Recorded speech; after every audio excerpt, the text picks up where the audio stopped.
Егіз жүрек, 10-шы бөлім. Өлтірмеңізші көке, ол да адам ғой. Мерген мұртты жігітті бір қағып қалпақты түсірді. Адымдай басып киіз үйге жақындап қалған. Анадайда Әйгерімнің қасында бақылап тұрғаны жерге шырт түсіріп басын шайқады.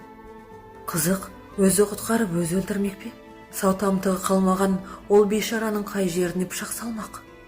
Манадан бері сіле соқтырған Әйгерім селк етті. Кімді айтып тұрсың?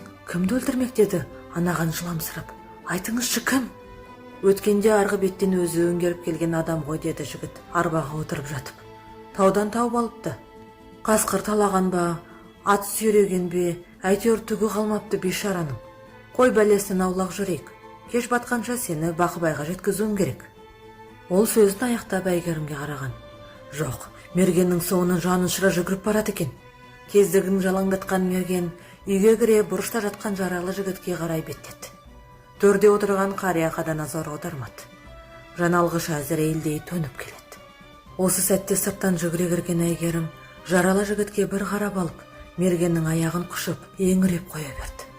Ағатай, өлтірмеңізші, бұл абзал ғой, ағатай. Мерген қызды қаңбақ құрлы көрмей бір шетке лақтырып тастап, абзалға жақындады. Қыз жаны ұшырып, аяғына тағы оралды.